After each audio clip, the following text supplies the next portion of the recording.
हाय viewers, हम accounting basic concept पे बात कर रहे हैं जिसमें मैंने अकाउंटिंग इक्वेशन को डिस्कस किया, accounting basic rule, debit and credit को डिटेल में डिस्कस किया। हमने परचेजेस पे बात की, हमने सेल्स पे बात की, हमने कैपिटल और ड्राइंग्स क्या होती हैं इस पे बात की, इन सब की कितनी टाइप्स होती हैं और इनके जर्नल एंट्रीज क्या होती हैं, इन सब का टॉपिक में डिटेल में बात की। आपको इन सब की लिस्ट डिस्क्रिप्शन में मिल जाएगी, आप मेरी ये वीडियो देख सकते हैं। आज इस वीडियो में हम एक क्वेश्चन की जर्नल एंट्रीज करेंगे, उसके लेजर बनाएंगे और ट्रायल बैलेंस बनाएंगे। सबसे पहले हम लेजर और ट्रायल बैलेंस पे बात करेंगे। हम बिजनेस की सारी ट्रांजैक्शंस जर्नल में रिकॉर्ड करते हैं, जहां हम जर्नल एंट्रीज करते हैं। एक अकाउंट को डेबिट करते हैं और दूसरे अकाउंट को क्रेडिट करते हैं और फिर इन एंट्रीज को लेजर में ट्रांसफ़र करते हैं। It means ledger accounting cycle का सेकंड स्टेप होता है और जर्नल से ट्रांजैक्शंस को लेजर में शिफ्ट करने के प्रोसेस को पोस्टिंग कहते हैं। लेजर को हम टी अकाउंट भी कहते हैं। इसमें ट्रांजैक्शंस को अरेंज करते हैं debit wise and credit wise. Means T account से हमें पता चलता है कि लेजर का बैलेंस डेबिट है या क्रेडिट है और यहाँ से बैलेंस ट्रायल बैलेंस में ट्रांसफ़र कर दिया जाता है। अगर टी अकाउंट का बैलेंस डेबिट होगा तो वो ट्रायल बैलेंस में डेबिट कॉलम में रिकॉर्ड होगा और अगर टी अकाउंट का बैलेंस क्रेडिट होगा तो वो ट्रायल बैलेंस में क्रेडिट कॉलम में रिकॉर्ड होगा। चलें सबसे पहले हम टी अकाउंट्स बनाते हैं। आपको स्क्रीन पे कुछ ट्रांजैक्शंस नज़र आ रही हैं। मैंने यहाँ इनकी जर्नल एंट्रीज शो कर दी हैं। अगर आप देखना चाहते हैं कि ये जर्नल एंट्रीज कैसे बनी हैं तो आप मेरी वीडियो देख सकते हैं, जिनके लिंक्स नीचे डिस्क्रिप्शन में हैं। हम यहाँ जर्नल एंट्री से आगे की बात करेंगे। मैं अब इन जर्नल एंट्रीज को टी लेजर में पोस्ट करूँगी। मैं यहाँ सिंपल टी अकाउंट बना रही हूँ, बट आप लोग जब इनको बनाएंगे तो इसके प्रॉपर फॉर्मेट को फॉलो कीजिएगा जो कि आपको बुक्स में मिल जाएगा। मैं यहाँ टी अकाउंट बनाऊँगी। अब सबसे पहले हमने देखना है कि यहाँ जो ट्रांजैक्शंस हुई हैं इसमें कितने अकाउंट्स में ट्रांजैक्शन रिकॉर्ड की गई है। मीन्स यहाँ कितने अकाउंट्स यूज़ हुए हैं। जैसे यहाँ कैश अकाउंट यूज़ हुआ है, परचेजेस अकाउंट यूज़ हुआ है, कैपिटल अकाउंट यूज़ हुआ है। इसी तरह इन ट्रांजैक्शंस में जितने भी अकाउंट यूज़ हुए हैं हम इन सब को टी अकाउंट बनाएंगे। टी अकाउंट्स की टू साइड्स होती हैं। एक को हम डेबिट साइड कहते हैं और दूसरी को क्रेडिट साइड कहते हैं। टी अकाउंट मेंटेन करना बहुत सिंपल है।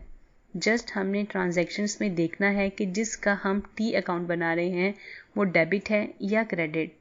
जैसे यहाँ पहली ट्रांजैक्शंस को देख लें।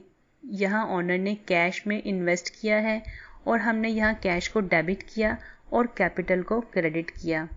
मतलब अब अगर इस ट्रांजैक्शन को देखें तो यहाँ दो अकाउंट्स यूज़ हुए हैं, एक तो कैश अकाउंट और दूसरा कैपिटल अकाउंट। अब जब इस ट्रांजैक्शन को पोस्ट करेंगे तो दोनों अकाउंट्स में इसका इफ़ेक्ट जाएगा। मतलब कैश अकाउंट में भी इसका इफ़ेक्ट जाएगा और कैपिटल में भी इसका इफ़ेक्ट जाएगा। अब हमने देखना है कि इसका कैश में क्या इफ़ेक्ट जाएगा। ट्रांजैक्शन में कैश डेबिट हुआ है 1,50,000 से, तो हम कैश अकाउंट को भी डेबिट करेंगे 1,50,000 से और उसके साथ उसकी रीज़न लिखेंगे कि ये डेबिट क्यों हुआ है। यहाँ ऑनर ने इन्वेस्टमेंट की है, मींस कैपिटल आया है बिजनेस में, तो हम यहाँ कैपिटल इंट्रोड्यूस्ड लिखेंगे। अब इस ट्रांजैक्शन का इफेक्ट कैपिटल में जाएगा और कैपिटल जहाँ क्रेडिट हुआ है तो हम टी अकाउंट में भी कैपिटल को क्रेडिट लिखेंगे 1,50,000 से और उसके साथ उसकी रीज़न लिखेंगे। जैसे हम यहाँ कैश फ्रॉम ऑनर लिखेंगे। ट्रांजैक्शन हो गई पोस्ट। वेरी सिंपल टास्क है। ऐसे ही हमने बाकी सारी ट्रांजैक्शंस को पोस्ट करना है। अब हम नेक्स्ट ट्रांजैक्शन को देखते हैं। यहाँ ऑनर ने 2,000 का फर्नीचर परचेज किया है। इसकी एंट्री होगी furniture account debit and cash account credit. अब यहाँ भी दो अकाउंट्स यूज़ हुए हैं, एक फर्नीचर अकाउंट और दूसरा कैश अकाउंट। मींस यहाँ भी इस ट्रांजैक्शन का इफेक्ट इन दोनों अकाउंट्स में जाएगा। यहाँ कैश क्रेडिट हुआ है तो हम कैश लेजर में 2000 क्रेडिट साइड पे लिखेंगे और साथ उसकी रीज़न लिखेंगे जो है फर्नीचर परचेज। और यहाँ फर्नीचर अकाउंट डेबिट हुआ है तो हम फर्नीचर लेजर में इस डेबिट साइड पे लिखेंगे और साथ उसकी रीज़न लिखेंगे कि जो है cash paid for furniture purchase. ये ट्रांजैक्शंस भी पोस्ट हो गई है। इसी तरह हम 1 बाय 1 करके सारी ट्रांजैक्शंस को पोस्ट करेंगे। मैंने यहाँ सारी ट्रांजैक्शंस पोस्ट कर दी हैं। आपको यहाँ कैश लेजर में डेबिट साइड पे कुछ ट्रांजैक्शंस नज़र आ रही हैं और क्रेडिट साइड पे कुछ ट्रांजैक्शंस नज़र आ रही हैं। हम अब डेबिट ट्रांजैक्शंस के टोटल में से क्रेडिट ट्रांजैक्शंस के टोटल को माइनस करेंगे। जैसे यहाँ डेबिट टोटल आता है 1,50,000 plus 12,000 plus 13,000 is equal to 1,75,000 और क्रेडिट साइड का टोटल आता है 2,000 plus 9,000 plus 250 plus 3,000 plus 2,500 is equal to 16,750। अगर हम 1,75,000 में से 16,750 को माइनस करेंगे तो बैलेंस आता है 1,58,250। ये है कैश लेजर का बैलेंस जो ट्रायल बैलेंस में जाएगा। इसको हम यहाँ कैश लेजर की क्रेडिट साइड पे लिखेंगे। इससे दोनों साइड्स इक्वल हो जाएंगी। अब हम इस लेजर को क्या बोलेंगे, डेबिट और क्रेडिट। हमें नज़र आ रहा है कि कैश लेजर की डेबिट साइड का टोटल ज़्यादा है क्रेडिट साइड से। इट मीन्स ये डेबिट बैलेंस है। अब हम कैपिटल लेजर को देखते हैं। इसकी क्रेडिट साइड का टोटल है 1,50,000 और इसकी डेबिट साइड पे कोई ट्रांजैक्शन नहीं है। It means debit side amount 0 है।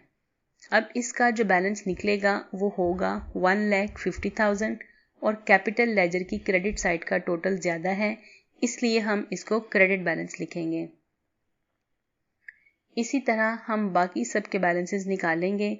यहाँ फर्नीचर का बैलेंस डेबिट है 2,000 से, परचेजेस का बैलेंस डेबिट है 16,000 से, कैरेज ऑन परचेजेस का बैलेंस डेबिट है 250 से, सलीम एंड कंपनी का बैलेंस क्रेडिट है 4,000 से, सेल्स का बैलेंस क्रेडिट है 27,000 से, उस्मान एंड सन्स का बैलेंस डेबिट है 2,000 से और एडवर्टाइजिंग एक्सपेंसेस का बैलेंस डेबिट है 2,500 से। यहाँ हमारी पोस्टिंग कंप्लीट हो गई है। अब हम इन बैलेंसेस को ट्रायल बैलेंस में रिकॉर्ड करेंगे और ये बहुत सिंपल टास्क है। जैसे मैंने पहले बताया था कि ट्रायल बैलेंस के 2 कॉलम्स होते हैं, डेबिट एंड क्रेडिट। अब हमने सारे लेजर्स के बैलेंसेस को यहाँ ट्रांसफ़र करना है। जैसे यहाँ कैश का बैलेंस 1,58,250 से डेबिट है तो हम इसको यहाँ डेबिट कॉलम में लिखेंगे। कैपिटल का बैलेंस 1,50,000 से क्रेडिट है तो हम इसको यहाँ क्रेडिट साइड पे लिखेंगे। इसी तरह हम बाकी सारे बैलेंसेस यहाँ ट्रांसफ़र कर देंगे और जब हम इन दोनों कॉलम्स का टोटल करेंगे तो वो इक्वल होगा। मीन्स ट्रायल बैलेंस में debit side and credit side के इक्वल होता है। मैं उम्मीद करती हूँ कि आपको ये सारा प्रोसीजर समझ आ गया होगा। अगर आपको वीडियो पसंद आई है तो उसको लाइक कीजिएगा और शेयर कीजिएगा और अगर कोई सजेशन है तो लाजमी शेयर कीजिएगा। Thank you.